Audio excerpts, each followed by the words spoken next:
So we can control Yeah. all of their functions, microphone and camera. We can either upgrade them to a presenter, and similarly, we can make somebody that's currently a presenter down into an attendee, so they won't have access to their mic and camera as well. It's a similar system to Zoom. I don't know. I mean, I don't know how many people have used Zoom, but it is very, very similar. I mean, I saw this used to great effect at a webinar about 3 weeks ago, and you had around 200 people on there that were attendees. You had 4 presenters, and it worked very, very well. You had 2 people from the organization that were running it, that were handling the Q&As in the chat, and then you had somebody else taking care of the tech logistics and making sure presenters were on camera on their particular queue as well. So that worked out very, very well. And I imagine if we do anybody wants to use that, you need to get your timings right. You need to make sure the people who are presenters are on their mark when you need them to be, and so on. Much like a TV broadcast, a little bit. I'm going to share my screen to just show Leanne what the attendees will get. So this is what I got because I registered just now. So this is what I got when I registered. Your seat is reserved. So this is the title, and I think we can have a description, and then I can also join event or I can cancel registration. So that's great actually. So this is what they get. So you've registered for XYZ. So that's that. Can I check how we mute and unmute Huda and Najma? So I'll do Huda. I'll allow her mic. I'll allow her camera, and Huda should now be able to unmute herself and put her camera on. Yeah. Right. So where did you do that? Can you on the right, you've got the ellipse where it says more options. You can do that. So for example, I can now disable Huda's mic and disable her camera, and she disappears. Sorry, Huda. Yeah. Do you want to test that, Leanne? Because you're Yeah, in sure. Yeah. So I can do. Yeah, I think we'll make Leanne, Huda as well, and Najma presenters as well. So You can, yeah. Yeah. I do. Works. Thank you. Let me just allow. Who do you want to share screen, Huda? I think how you unmuted us and then. Okay, yeah, sure. One moment. Let me just share my screen. I can show you that.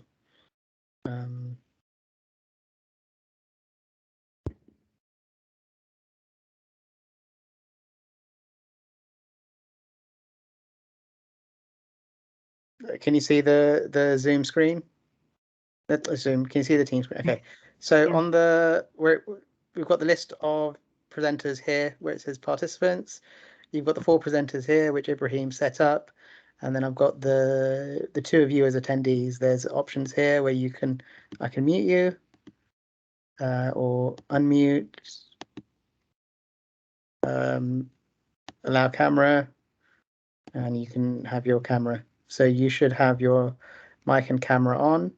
Similarly, with Najma, her camera and mic are available as well. Or I can make you a presenter. Like Najma is now a presenter. It tells you that they can have a certain amount of control. So Najma is now a presenter rather than just a participant, whereas Wani is now an attendee. And her permissions have been changed ever so slightly. But we still do have the chat in this webinar here where attendees can ask questions and answers. Obviously, you've got the hand up function, which everybody's very well aware of. And then there's a whole number of different options where you can change the thing to together mode like you can in meetings.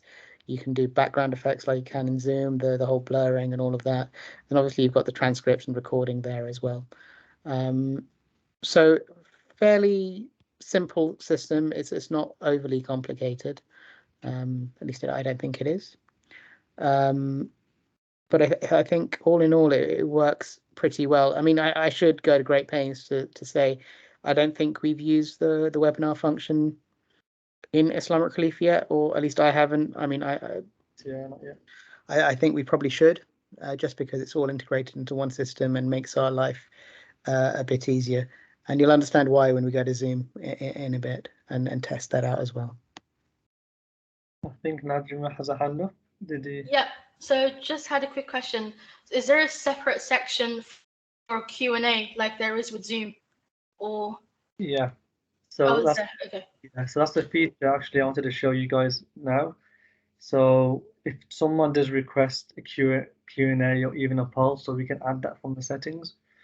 So if I share my screen, I'll show you that right now. Okay, so if you go back to the meeting setting, so the test webinar, you go to this plus button. Can everyone see this? Mhm. Yeah, we go to add a tab. So you can click, if you want a poll, you can click forms. So let's add that in. So if you have any kind of questions and any quizzes you want to include in the actual webinar, add that. And if you want a Q&A, go back to add tab. There it is, Q&A. So let's add that right now.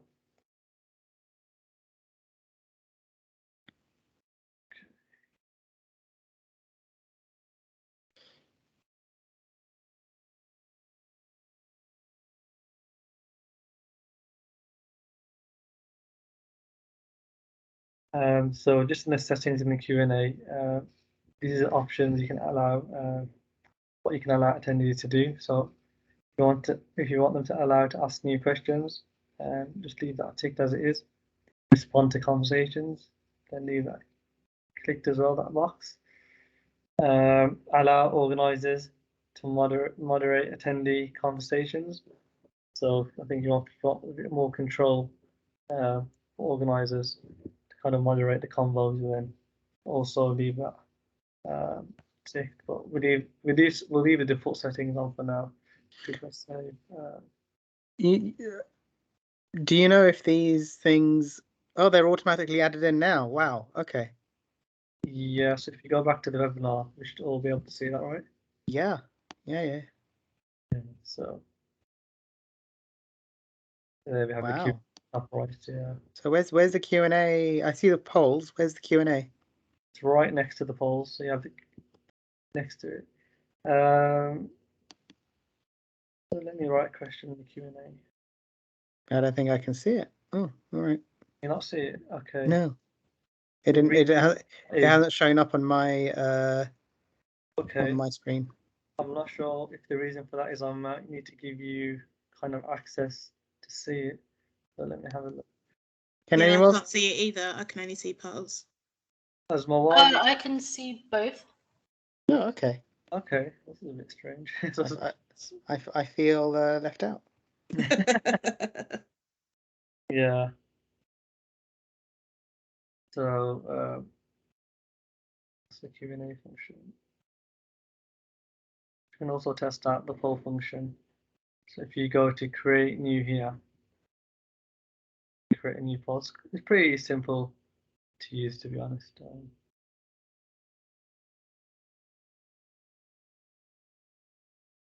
Just a bit slow loading, isn't it? If we just go to the multiple choice poll, you also got the quiz as well. And there's already some ready-made questions. So how energized are you feeling today? And then you can just change the answers. Yeah, super energized. So any answers you have, the actual title of the question, you can change it there. So you can also keep responses anonymous. So depending on how you want the session to kind of run, if you want the poll to be anonymous, then just leave the box here ticked.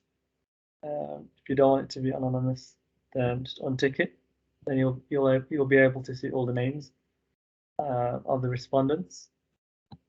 Also, you've got share results automatically after voting. If you leave that ticked, the results of the answer to that poll will be shared straight away. If not, you can do that after yourself. Allow others to co-author. So if you want more than kind of one organizer presenter to co-author the poll, then you kind of click that. So if you just save that as a draft.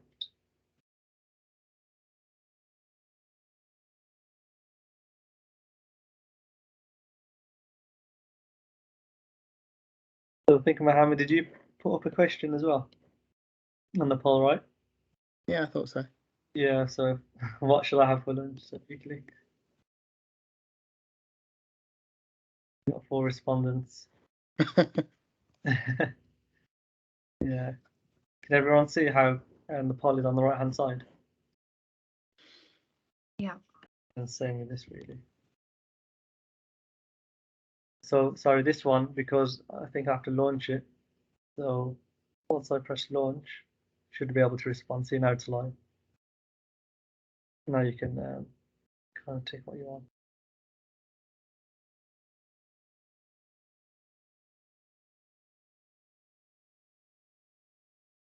So yeah, that's really it for the poll and the Q&A. So just obviously the difference between the Q&A and the meeting chat. So with the Q&A, you can actually moderate the question, right? Whereas the meeting chat, anyone can just write anything in there. So it's more of an open convo kind of thing. So it's always better to use the Q&A, to be honest. Yeah, so I think that's it really from my side. Anything you want to add, Mohammed or Luani? I think Luani got a hand up, sorry. Did you have your hand up, Luani?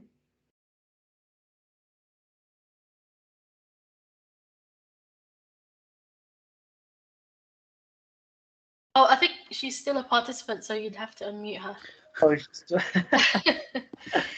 okay. See, silly me. There you go. It's unmute her. Make a present. Go back to.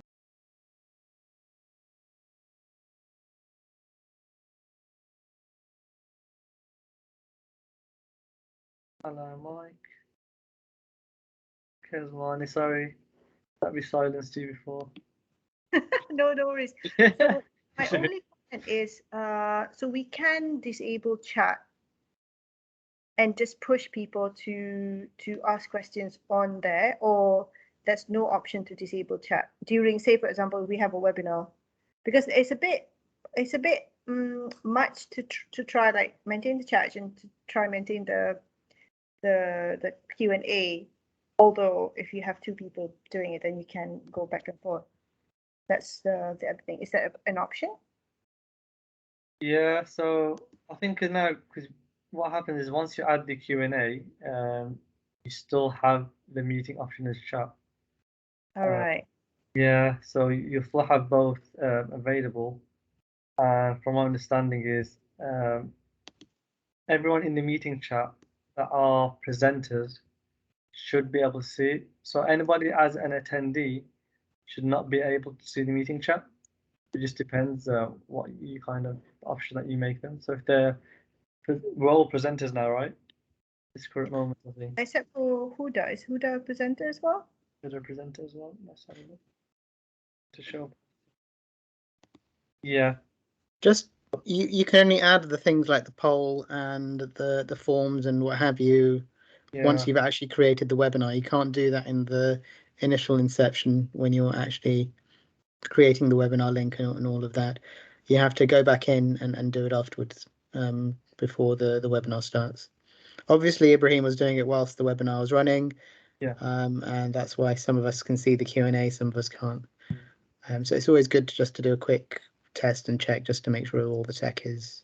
Yeah, is no, yeah, no, definitely, as Mohammed said, I did it during the webinar.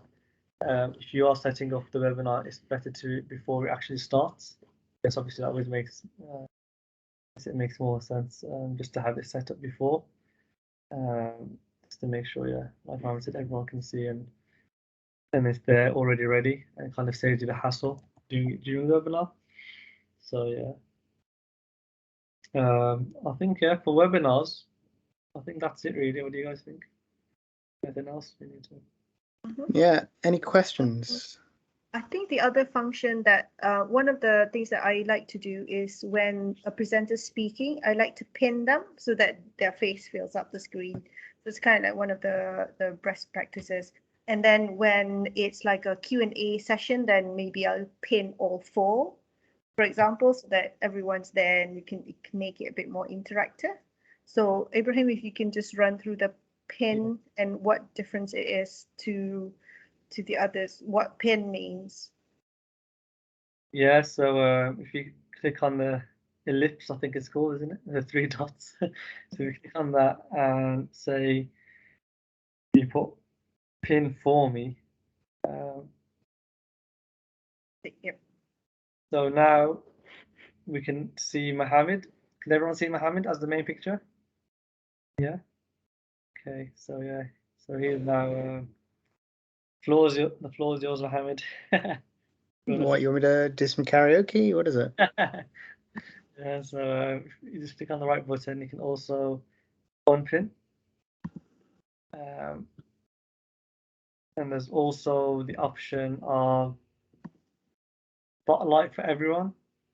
So I think this is for everyone, including as well the attendees.